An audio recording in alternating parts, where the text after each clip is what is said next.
E é do Brexit. Isso aqui está trazendo também despertando muita curiosidade entre os nossos leitores hoje aqui. O Brexit fracassa e conservadores devem perder no Reino Unido após 14 anos. Bom, representados por David Cameron, os conservadores voltaram ao poder no Reino Unido em 2010, após a renúncia do então primeiro-ministro, o Gordon Brown. 14 anos e 5 premiers depois, o partido corre o risco de perder as eleições e o comando do governo britânico para os trabalhistas. Justamente por conta, né, que é o que os analistas dizem, o Brexit. E mais especificamente a crise econômica causada pela saída da União Europeia, a situação do Reino Unido. Pesquisas mostram uma ampla vantagem dos trabalhistas, um levantamento feito pela BBC coloca o Partido Trabalhista com 45% das intenções de voto contra 23% do Partido Conservador.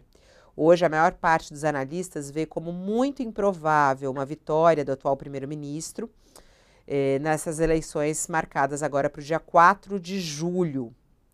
Inclusive, um especialista ouvido aqui pelo UOL disse que se tivesse uma virada seria histórica. Isso não está nas perspectivas aqui dos analistas.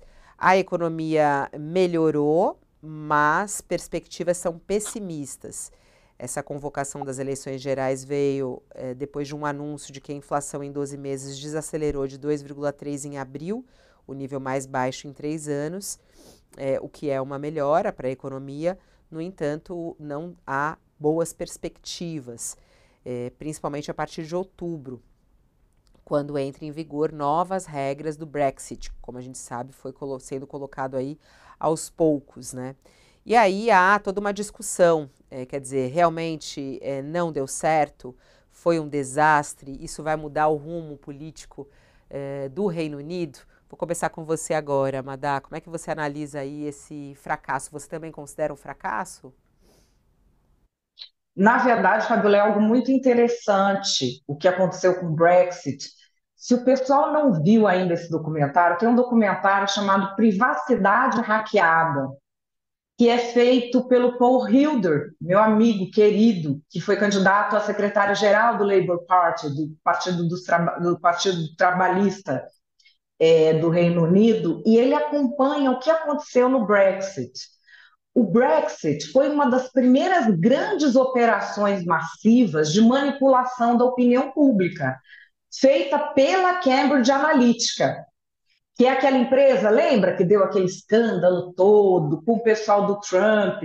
E eles faziam esse tipo de manipulação psicológica com as pessoas, e ali eles dizem que foi a primeira vitória. Esse documentário, Privacidade Hackeada, ele tem todas as apresentações que a Cambridge Analytica fazia para os clientes dela. Ela nunca perdeu uma eleição. E o Brexit foi um dos cases. Tem delator da Cambridge Analytica. Eu acho muito interessante a gente ver, porque enquanto as pessoas acham que elas não são manipuláveis, elas viram massa de manobra desse tipo de esquema. Se a gente achar que não vai ser manipulado por isso, a gente não tem vigilância suficiente. Na época do Brexit, eu conversava com eles lá, porque eu estava trabalhando nessa área mais, e eles achavam que tinha alguma coisa estranha na campanha, mas não conseguiam saber o quê. Eles não conheciam nada desse tipo de operação psicológica, digital. Isso é da área militar que foi levado para a política bem naquela época. E vieram a descobrir anos depois. E agora a gente tem o quê? Não é que o Brexit deu errado, é que houve um descolamento da realidade. As pessoas que votaram pelo Brexit, elas estavam inseridas em uma bolha digital onde elas votavam por determinadas razões que eram descoladas da realidade. Só que aí a realidade foi chegando e elas viram que nada daquilo em que elas acreditavam está acontecendo. Quanto mais alguém se divorcia da realidade em nome de um discurso ou de uma ideologia, mais vai se afastando da população. Porque a população, ao fim e ao cabo, ela pode ter sim a sua ideologia, ela defende isso, ela defende aquilo, mas ela tem o dia a dia para viver. E se ela imaginou que haveria uma mudança no dia a dia e essa mudança não se concretiza, não tem ideologia que faça ela continuar defendendo aquilo. Quem continua defendendo as coisas, a parte da realidade, é um grupo barulhento, mas muito minoritário da sociedade. E é isso o que está acontecendo lá agora com o Brexit.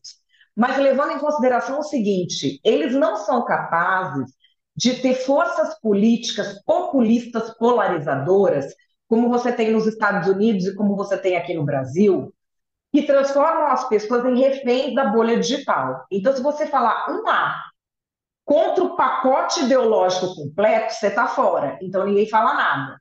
Nessas sociedades, você faz a coisa perdurar por mais tempo. Na Inglaterra, que tem uma outra realidade social, a realidade se impôs em alguns anos. Eles colheram os frutos do divórcio que eles têm da realidade. Nossa, é muito interessante.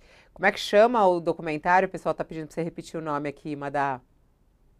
É privacidade hackeada. Privacidade Chama The hackeada. Great Hack, com Paul Hilder. E, aliás, esse documentário tem super a ver com o Brasil, porque o Paul estava aqui no Brasil procurando, fazendo outra coisa.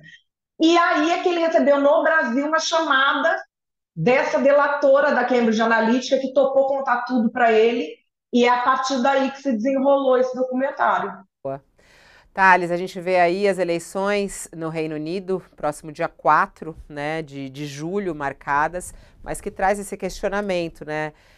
A decisão da sociedade que às vezes é induzida aí por um caminho, depois se arrepende, e a repercussão que isso se dá, né, na economia do país, na política, nos hábitos e tudo mais. E agora nas urnas. Pois é. E agora corre o risco lá o Partido Trabalhista de se ferrar. Eu acho que esse Brexit foi fruto também, teve, muito bem lembrado pela Madeleine, essa história da Cambridge Analytica, mas também muito da arrogância, de arrogância dos ingleses com o resto da Europa, de achar, não, nós somos melhores e nós, ao ficarmos juntos, estamos. Eu acho que é uma lição para os ingleses. Olha, vocês se separaram e não foi tão bom assim para vocês, foi ruim. Eu acho que isso é muito importante, porque até aqui no Brasil você tem lugares que arrogantemente pensaram em se separar do resto do país. O próprio Rio Grande do Sul teve um movimento grande lá por emancipação, por criar um país novo. Quer dizer, a arrogância, às vezes, nos leva a esse tipo de situação. E o Partido Trabalhista tá sofrendo por por ter pegado uma onda nessa arrogância.